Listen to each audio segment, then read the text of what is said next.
How you doing, law enforcement officers? It's Anthony Bandiero here with Blue to Gold Law Enforcement Training. And today I'm going to teach you C.R.E.W.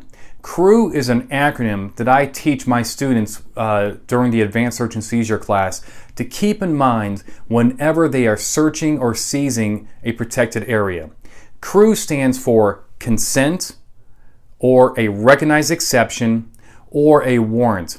And the point here is whenever you are searching or seizing the protected areas under the Fourth Amendment, which are persons, houses, places, papers and effects, and so forth, you need C.R.E.W. You need either consent by a person who has actual or apparent authority over that item or place, or you need a recognized exception.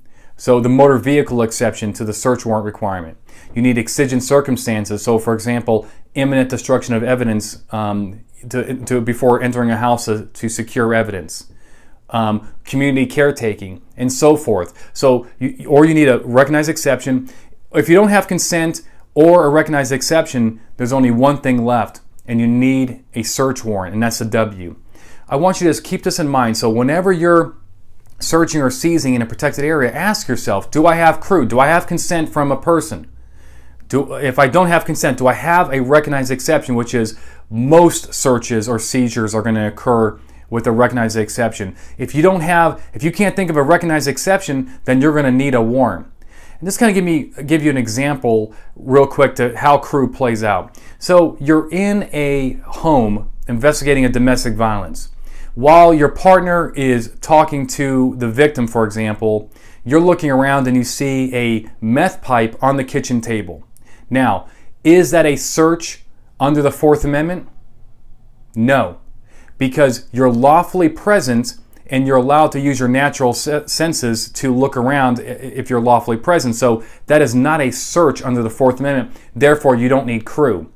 But now you go over to the kitchen table and you seize that meth pipe. Do you now need C.R.E.W.? Yes, because once you seize the item, that implicates the Fourth Amendment. So, do you have consent? No, not in this case. Do you have a recognized exception? The answer is yes, it's the plain view seizure doctrine. So, you're allowed, if you're lawfully present, you may seize evidence that is readily apparent to be contraband or evidence. And you, of course, under these circumstances, you don't need a warrant. So that's how you use C.R.E.W. I hope it helps. And if you have any other questions for me, please email me at info@bluetogold.com. If you want to read, I believe, the best search and seizure book written for cops, it's the Search and Seizure Survival Guide. It's available on Amazon or on my website, bluetogold.com. Until next time, be safe.